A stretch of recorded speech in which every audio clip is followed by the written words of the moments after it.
10 മാസം പ്രായമുള്ള കുഞ്ഞിന്റെ അവയവങ്ങൾ ദാനം ചെയ്യുകയാണ്. പത്തനംതിട്ട മല്ലപ്പള്ളി സ്വദേശികളുടെ മകളുടെ അവയവങ്ങൾ ദാനം ചെയ്യാനായി ശസ്ത്രക്രിയ ആരംഭിച്ചിട്ടുണ്ട്.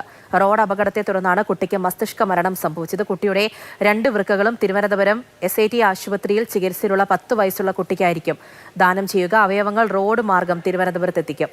കൊച്ചി അമൃതയിൽ നിന്ന് വിഷ്ണു പ്രകാശാണ് വിവരങ്ങളുമായി ചേരുന്നത്. വിഷ്ണു, വലിയ വേദനയ്ക്കിടയിലും ആ വീട്ടുകാരെടുത്ത ധീരമായൊരു തീരുമാനമാണ്. ഇപ്പോൾ ശസ്ത്രക്രിയ പൂർത്തിയായിട്ടുണ്ടോ? എന്താണ് അവിടെ നിന്നും അറിയുന്ന വിവരങ്ങൾ? ഒപ്പം എങ്ങനെയായിരിക്കും തിരുവനന്തപുരത്തേക്ക് എത്തിക്കുക?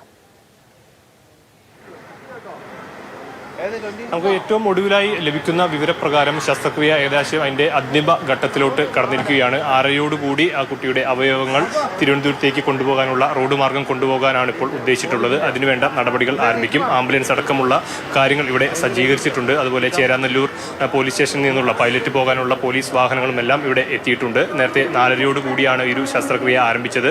അപ്പോൾ തന്നെ പോലീസ് ആശുപത്രി അധികൃതർ വ്യക്തമാക്കിയിരുന്നു 2 മണിക്കൂറോളം ഒരു ശസ്ത്രക്രിയ നീണ്ടു നിൽക്കും. അതിനുശേഷം ഏത് മാർഗം കൊണ്ടുപോകണമെന്നടക്കമുള്ള കാര്യങ്ങൾ അതിനുശേഷമാകും തീരുമാനിക്കുക എന്നാണ് പറഞ്ഞത്. കാരണം ചെറിയ പ്രായത്തിലുള്ള കുട്ടിയുടെ അവയവങ്ങളാണ്. അപ്പോൾ അത് എത്ര സമയത്തിനുള്ളിൽ മാറ്റണമെന്നടക്കമുള്ള കാര്യങ്ങൾ അത് ശസ്ത്രക്രിയയ്ക്ക് ശേഷം മാത്രമാകും അതിലൊരു വ്യക്തത വരിക. ഇപ്പോൾ ഏതായാലും അതിൽ ഒരു വ്യക്തത വന്നിട്ടുണ്ട്. പോകേണ്ട റൂട്ട് അടക്കമുള്ളവ പോലീസ് നിശ്ചയിച്ചിട്ടുണ്ട്. അത് അമൃത ആശുപത്രിയിൽ നിന്നും കുന്നംപുറം വഴി അത് ഇടപ്പള്ളിയിലെത്തി. ഇടപ്പള്ളിയിൽ നിന്നും വൈറ്റില വഴി കുണ്ടന്നൂർ കയറി, കുണ്ടന്നൂരിൽ നിന്നും ഇടത്ത് തിരിഞ്ഞ് മിനി ബൈപ്പാസ് വഴി തൃപ്പൂണിത്തുറയിൽ നിന്നും പുത്തൻകാവ്, ഏറ്റുമാനൂർ, കോട്ടയം വഴിയാകും തിരുവനന്തപുരത്ത് എത്തുക. ഏതായാലും അതിനുവേണ്ട സജ്ജീകരണങ്ങൾ ഇപ്പോൾ പോലീസ് ക്രമീകരിച്ചിട്ടുണ്ട് എന്നുള്ളതാണ് ഇപ്പോൾ നമുക്ക് പോലീസിന്റെ ഭാഗത്തു നിന്നും ലഭിക്കുന്ന വിവരം. ഇപ്പോൾ ഈ വഴിയിലുള്ള പോലീസ് ഇതൊരു അറിയിപ്പ് കൂടിയായിട്ടാണ് ഇപ്പോൾ പറയുന്നത്. എത്രയും വേഗം ഇത് ആളുകളിലേക്ക് എത്തിച്ച് അപ്പോൾ പരമാവധി പോലീസിന് പറ്റാത്ത സാഹചര്യം ഉണ്ടെങ്കിൽ സ്വയം ആളുകൾ തന്നെ ആ കാര്യങ്ങൾ ഉൾക്കൊണ്ടുകൊണ്ട് ആ റോഡ് ക്ലിയർ ചെയ്യേണ്ട ഉത്തരവാദിത്തമുണ്ട്. കാരണം അധിക നേരം ഈ അവയവങ്ങളൊന്നും നമുക്ക് ഇങ്ങനെ വച്ച് കൊണ്ടിരിക്കാൻ സാധിക്കുന്ന ഒരു ഘട്ടമല്ല. പ്രത്യേകിച്ചും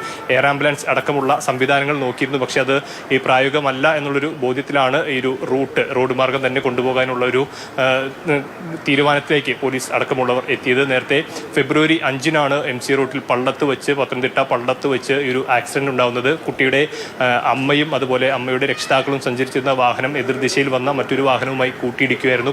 തുടർന്ന് കുട്ടിക്ക് ഗുരുതരമായി പരിക്കേൽക്കുന്നു. മാതാപിതാക്കൾ, കുട്ടിയുടെ മാതാവിനും അതുപോലെ തന്നെ മാതാവിൻ്റെ രക്ഷിതാക്കൾക്കും ഈ ഒരു അപകടത്തിൽ പരിക്ക് പറ്റിയിരുന്നു. പക്ഷേ കുട്ടിയുടെ പരിക്ക് കുറച്ച് ഗുരുതരമായിരുന്നു. അതിനെ തുടർന്ന് ഫെബ്രുവരി 6 കൊച്ചി അമൃത ആശുപത്രിയിൽ ചികിത്സയിലേക്ക് എത്തുന്നത്. ഇതിനുശേഷം ആശുപത്രിയിൽ എത്തുമ്പോൾ തന്നെ ജീവൻ രക്ഷിക്കാനുള്ള മാർഗങ്ങൾ ആശുപത്രി അധികൃതർ കഴിവതും ശ്രമിച്ചിരുന്നു. പക്ഷേ മസ്തിഷ്ക മരണം സംഭവിച്ചതോടുകൂടി ആ കാര്യങ്ങൾ കുട്ടിയുടെ പിതാവിനെ അടക്കം ധരിപ്പിച്ച് അവർ ഒരു അവയവങ്ങൾ കൈമാറ്റം ചെയ്യാനുള്ളൊരു വിഷമകരമായ ഒരു തീരുമാനത്തിലേക്ക് എത്തുകയായിരുന്നു. ഏതായാലും ഇപ്പോൾ അതിൻ്റെ ശസ്ത്രക്രിയകൾ ആരംഭിച്ചു. അത് പരിസമാപ്തിയിലേക്ക് എത്തുന്നു.